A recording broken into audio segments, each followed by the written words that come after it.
오늘 우리가 읽은 말씀은 예수님의 비유 중에 자라는 씨의 비유의 말씀입니다. 자라는 씨 비유는 그 씨가 어떤 과정을 거쳐서 결실하게 되는지 그 초점을 두고 있습니다. 우리 안에 하나님의 나라가 어떻게 자라고 어떻게 열매 맺는지 가르쳐 주는 것이죠. 예수님께서는 하나님의 나라를 사람이 씨를 땅에 뿌리는 것이다 라고 말씀하십니다. 씨 뿌리는 자가 밤낮 자고 깨는 중에 씨가 어떻게 자라는지 알지 못한다고 예수님께서는 비유로 우리에게 말씀해 주셨습니다. 예수님께서는 하나님의 나라의 씨는 땅이 스스로 열매를 맺고 열매가 익으면은 낫을 되어서 추수한다고 비유로서 말씀해 주십니다. 오늘 우리가 주목해 볼 내용은 씨 뿌린 자가 씨를 열매 맺게 하는 것이 아닌 땅이 스스로 열매를 맺게 한다라고 하는 것이에요. 오늘 우리 읽은 말씀 중에 4장 28절의 말씀입니다. 함께 읽도록 하겠습니다. 시작. 땅이 스스로 열매를 맺되 처음에는 싹이요 다음에는 이삭이요 그 다음에는 이삭과 충실한 곡식이라. 아멘. 씨가 어떻게 열매를 맺습니까? 땅이 스스로 열매를 맺는 거예요. 씨가 싹이 나고 자라서 이삭으로 그리고 곡식으로 말이죠. 농부는 그 씨가 어떻게 싹이 나고 자라서 열매 맺는지 알지 못한다라고 말씀합니다. 근데 뭐가 스스로 열매 맺도록 한다고 말씀합니까? 땅이 스스로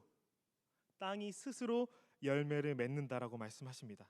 이 스스로라고 하는 단어를 찾아보니까 사도행전 12장 10절에도 쓰였어요. 사도행전 12장 10절 한번 읽도록 하겠습니다. 시작.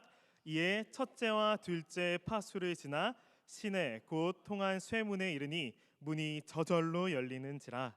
나와서 한 거리를 지만해 천사가 곧 떠나더라. 사도행전 12장 헤롯 아그리빠 왕이 야고보를 죽이고 베드로는 잡아서 옥에 가뒀는데 쇠문이 저절로 열렸다라고 나오고 있어요. 땅이 스스로 열매를 맺을 때 그 스스로라는 단어와 쇠문이 저절로, 우리가 오늘 읽은 말씀 28절도 제가 세 번역으로 한번 찾아보니까 땅이 저절로 열매를 맺는다라고 나와 있어요. 땅이 스스로, 쇠문이 저절로 라고 하는 거는 인간의 개입이 들어가지 않고 무언가가 작동이 되었을 때, 사람의 통제로부터 독립적으로 움직일 때, 이때를 말하고 있는 것 같죠.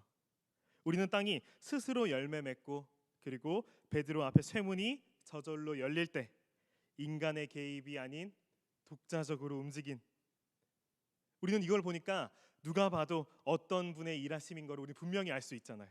하나님의 일하심으로 무언가가 실행될 때 이 단어가 스스로, 저절로 단어가 사용됐다는 거예요. 예수님께서는 땅이 스스로 열매 맺게 함은 하나님의 개입으로, 하나님의 일하심으로 씨가 자라 열매 맺게 한다라는 것으로 말씀하고 있으십니다. 땅에 심긴 씨는 농부가 일할 때 싹이 맺습니까? 아니에요. 자는 사이에 싹이 나고 자라서 열매를 맺는다라고 나오고 있어요. 농부가 씨앗이 어떻게 싹이 나고 자라서 어떻게 열매 맺는지 CCTV를 달아놓고 지켜보고 있는다고 알 수 있을까요? 그래도 알지 못해요. 알지 못하는 사이에 땅이 씨를 저절로 스스로 싹이 나게 하고 이삭을 내고 열매를 맺게 하는 것입니다. 우리 전도서 11장 5절의 말씀 함께 읽도록 하겠습니다. 시작. 바람의 길이 어떠함과 아이 벤 자의 태에서 뼈가 어떻게 자랐는지를 내가 알지 못함 같이 만사를 성취하시는 하나님의 일을 내가 알지 못하느니라. 우리가 바람 소리를 듣고 바람이 불고 있는 것을 몸으로 느껴서 알고 있어요. 근데 그 바람이 어디에서 불어와서 어디로 가고 있는지 말할 수 없는 것처럼, 그리고 또 아이 벤 자의 태에서 뼈가 어떻게 자라는지도 모르는 것처럼, 씨 뿌린 자는 어떻게 그 씨에서 싹이 나오는지 전혀 알지 못한다는 거예요. 하나님의 신비의 위대함에 대해서 누가 뭐라고 말할 수 없는 그런 것입니다. 이와 같이 하나님의 나라는 뿌린 자가 알지 못하는 사이에 싹이 나서 자라서 열매를 맺는 것입니다. 씨가 열매 맺기 위해선 하나님께 달려 있음을 예수님께서는 씨 자라게 하는 비유로 말씀하십니다. 밭에 뿌려진 씨는 하나님의 창조의 섭리대로 자라나서 열매를 맺습니다. 농부는 추수 때 밭의 곡식이 충실하게 여문 것을 보고 기쁨으로 단을 거두어 드립니다. 농사는 씨앗을 뿌린 농부의 소관이 아닌 하나님의 소관인 것이죠. 저는 농사를 짓지 못했지만 오늘 말씀을 읽고 나니까 농사는 하나님께 달린 것을 알 수 있었어요. 이 모습을 교회에서 가장 쉽게 찾아볼 수 있는 것 같아요.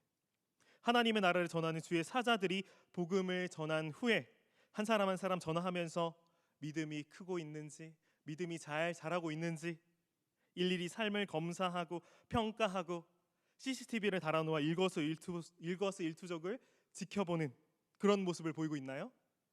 아니에요. 목사님들 그리고 제가 전도사님들 말씀 전하는 거 보니까 그렇지 않은 것 같아요. 제가 우리 목사님들을 전도사님 보면은 전혀 그렇지 않은 것 같아요. 주일 사역이 다 마친 후에 주일 밤에 제일 잘 주무시는 것 같더라고요. 월요일 새벽 설교이신 분들 빼고 나머지 분들은 주일 밤 사역을 다 마친 후에 제일 잘 주무시는 것 같아요. 저도 마찬가지로 주일을 마치고 나면 제일 잠이 잘 옵니다. 오늘 말씀이 너무나도 정확해요. 27절의 말씀대로 밤낮 자고 깨는 중에 저희 초등부 아이들의 마음에 하나님 나라가 어떻게 자라고 열매 맺는지 저는 알지 못합니다. 교육자들뿐만 아니라 우리 모두 마찬가지예요. 다른 사람에게 내가 복음을 전하고 잘 전해졌을까? 그 사람이 복음에 대해 오해하면 어떡하지? 더 나아가서 나를 이상한 사람으로 취급하면 어쩌지?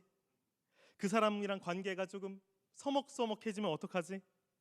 전한 복음을 해명하려고 무언가를 내가 해보려고 한다는 거예요. 제가 그랬어요. 제가 친한 누군가한테 진지하게 복음을 전하고 나면은 별의별 생각이 다 듭니다. 저 사람이 내 방금 얘기를 듣고 나를 극성맞은 크리스찬으로 생각하면 어떡할까? 나를 이상한 사람 취급하면 어떡할까? 괜히 그 사람이랑 관계가 조금 서먹서먹해지면 어떡할까? 또 어떤 마음이 듭니까? 나는 진심으로 하나님 말씀을 전했는데 전도가 잘 안 되네. 내가 잘못 전한 것인가?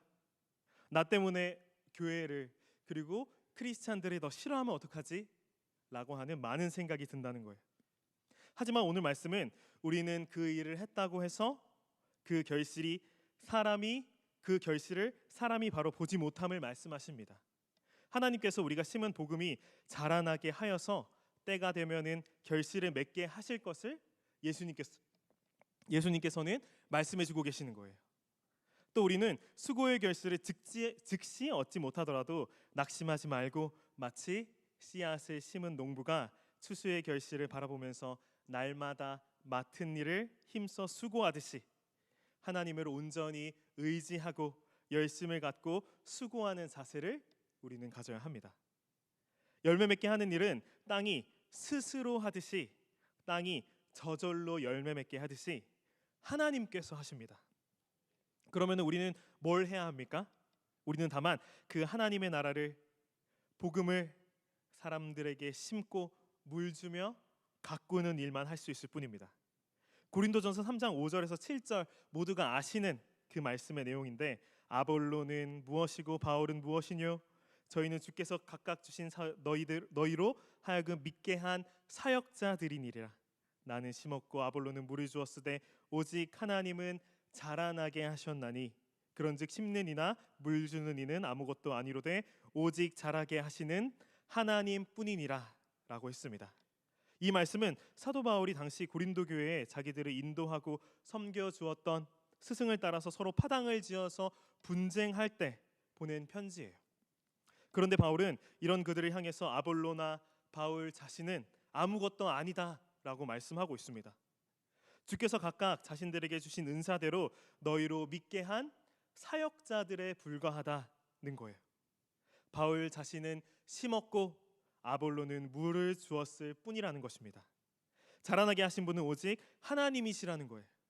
복음을 받아들이고 그 복음을 통해서 구원을 열매 맺게 하시는 분은 오직 하나님이십니다. 바울이 심었듯 우리도 하나님의 나라를 증거해야 합니다. 그리고 아볼로가 그러했듯 그 복음을 받아들인 자를 섬기면서 물 주는 일을 해야 합니다. 우리는 싹을 맺게 하거나 자라나게 하고 열매 맺게 할 수 없습니다. 그리고 또 우리는 어디서 어떤 열매가 어떻게 열매 맺을지 전혀 알고 있지 못합니다. 전도서 11장 6절의 말씀입니다. 우리 함께 읽도록 하겠습니다. 시작. 너는 아침에 씨를 뿌리고 저녁에 손을 놓지 말라. 이것이 잘 됐는지 저것이 잘 됐는지 혹 둘이 다 잘 됐는지 알지 못함이니라. 아멘. 이 씨앗이 잘 될지 저 씨앗이 잘 될지 혹은 둘 다 잘 될지 우리가 알 수 있습니까? 아니에요. 우리는 하나님께서 어떤 씨앗이 열매가 잘 맺어지도록 하는지 전혀 알지 못합니다. 그래서 아침에도 씨를 뿌려 하고 저녁에도 손을 놓지 않아야 하는 거예요. 성격 좋고 사람 좋은 나랑 친한 사람이 과연 열매가 나랑 친한 사람에게 과연 열매가 잘 맺어지도록 하나님께서 해주실까요? 반대로 술 마시고 담배 피고 그런 사람들에게 미움만 받는 이기적인 사람은 하나님께서 열매 맺지 못하게 하십니까? 하나님께서는 우리 사람 안에 이런 인본적인 생각이 있기 때문에 우리에게 열매 맺게 하는 일 그리고 자라게 하는 일을 맡기시지 않은 게 아닐까라는 생각을 합니다. 전도서의 말씀처럼 이것이 잘 됐는지 저것이 잘 됐는지 혹은 둘 다 잘 됐는지 우리는 알지 못합니다. 그러니 우리는 어느 곳에든지 씨를 뿌려야 합니다. 우리가 하나님의 나라를 전하는 일의 수고는 결코 헛되지 않습니다. 우리는 그저 기쁨으로 추수에 동참하는 것입니다. 이것이 복음을 심는 원리예요. 오늘 우리가 부른 찬양 거두리로다라는 그 찬양 시편 126편 5절 6절 그 말씀으로 찬양의 가사를 만든 것 같아요. 우리 함께 읽도록 하겠습니다. 시작. 눈물을 흘리며 씨를 뿌리는 자는 기쁨으로 거두리로다. 울며 씨를 뿌리러 나가는 자는 반드시 기쁨으로 그 곡식단을 가지고 돌아오리로다. 그렇습니다. 울며 씨 뿌리는 자는 기쁨으로 그 단을 거두게 됩니다. 울며 씨를 뿌리러 나가는 자는 반드시 기쁨으로 그 단을 가지고 돌아오게 됩니다. 이것이 씨를 뿌리는 우리는 우리에게 하나님께서 주시는 우리가 누릴 수 있는 기쁨인 거예요. 이와 같이 우리는 복음의 씨를 뿌리는 자들이 되어서 하나님께서 열매 맺게 해주실 그 소망을 가지고 믿음으로 복음의 씨를 뿌려야 합니다. 우리 복음을 증거하는 씨 뿌리는 자들은 하나님께서 싹이 나게 하시고 그리고 자라나게 하시고 풍성히 열매 맺게 하여 주실 것을 믿고 우리는 선교적 교회로서 사명을 충성스럽게 감당하면 되는 것입니다. 그러면 주님께서 풍성히 열매 맺을 때 추수하는 기쁨에 우리가 동참할 수 있도록 하여 주신다는 거예요. 그러면은 우리가 다 키우고 나고 추수의 기쁨을 누린다고 하면은 그러면 추수는 누가 합니까? 요한계시록 14장 14절의 말씀과 16절에 나와 있어요. 또 내가 보니 흰 구름이 있고 구름 위에 인자와 같은 이가 앉으셨는데 그 머리에는 금면류관이 있고 그 손에는 예리한 낫을 가졌더라. 구름 위에 면류관을 쓰신 예수 그리스도께서 손에 낫을 쥐시고 그리고 16절의 말씀 구름 위에 앉으신 이가 낫을 땅에 휘두르매 땅의 곡식이 거두어지니라. 심판은 추수는 예수 그리스도께서 거둔다라고 말씀하십니다. 은혜로 하나님의 나라를 소유한 우리는 기쁨으로 이 땅 가운데 하나님의 나라가 임하도록 우리는 증인으로서 씨를 뿌리는 자로서 열심으로 맡겨주신 일에 수고해야 할 줄로 믿습니다. 요즘 뉴스나 이슈로 세상을 접하다 보면은 하나님의 나라는 뭔가 힘이 없어 보이고 뭔가 세상이 망조가 되는 것 같아 보이고 너무 어둡고 너무 악해 보인다는 거예요. 또 한국 교회를 보면 어떻습니까? 코로나부터 시작해서 지금까지 많은 사람들이 얘기를 해요. 영적으로 많이 어두워 있는 시기다라고요. 교회는 점점 세속화되어 가고 있다라고도 말하고 불신자들은 교회를 신뢰하지 않아요. 그리고 우리 그리스도인들을 신뢰하지 못합니다. 이게 뭐예요? 교회가 맛을 잃은 소금처럼 쓸모없이 사람들에게 밟히고 있는 그러한 상황이고 부패한 세상을 썩지 않게 하는 소금으로서의 역할을 해야 하는데 세상을 밝히는 빛으로서의 역할을 하라고 우리를 불러주셨는데 우리는 그 역할을 잘 하고 있지 못하다는 거예요. 우리 성동교회가 5월에 많은 행사를 합니다. 청소년부는 라면 전도를 했어요. 그리고 앞에 데크에서 목사님이 말씀해 주신 대로 카페 전도, 커피 나누는 전도를 또 합니다. 그리고 어르신들 초청 감사잔치, 그리고 VIP들 초청해서 이웃 초청 음악회. 근데 이렇게 생각을 할 수가 있어요. 이거 한다고 사람들이 뭐 오겠어?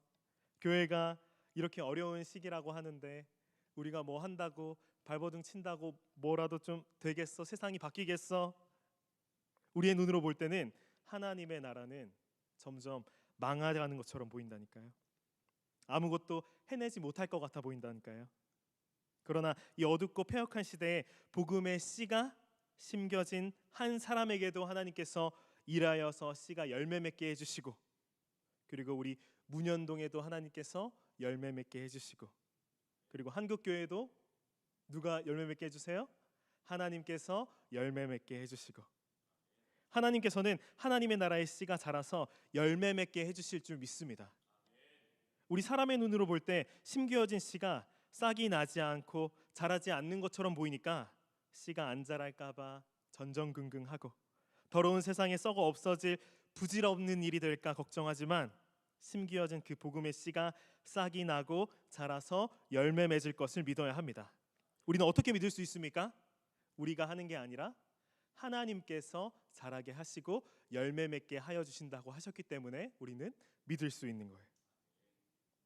그리고 이 믿음으로 이 어려운 시대에 진리의 말씀에 관심이 없는 불신자들에게, 온 열방 가운데 우리 대한민국에, 그리고 우리 가장 가까운 이웃 문영동 주민들에게, 우리 부산의 우리 주민들에게 우리는 하나님 나라의 씨를 뿌려야 합니다. 장차 주님께서 풍성히 추수하실 그날을 소망하면서 그 추수의 기쁨으로 참여할 소망을 가지고 우리는 선교의 사명을 다해야 할 줄로 믿습니다. 이제 말씀을 맺겠습니다. 씨 뿌리는 자는 씨를 뿌린 후에 마음이 조급해서 땅을 파보지 않아요. 이삭을 뽑으려고 하지도 않아요. 씨를 뿌린 자는 수수할 때가 이를 것을 알고 기다립니다. 그때를 기다리면서 자기가 해야 할 일을 충성스럽게 감당해 나갑니다. 우리는 이러한 농부의 태도를 생각해 볼 필요가 있습니다. 뿌렸을 때 표시가 나지 않는다고 낙심하고 변화가 없어 답답해하고 때를 기다리지 못해 조급해하고 그런 것이 아니라 하나님의 때를 믿고 기다릴 수 있어야 합니다. 그리하여 주님께서 추수하실 때 우리는 그 추수의 기쁨을 동참하는 복된 자들이 될 줄로 믿습니다.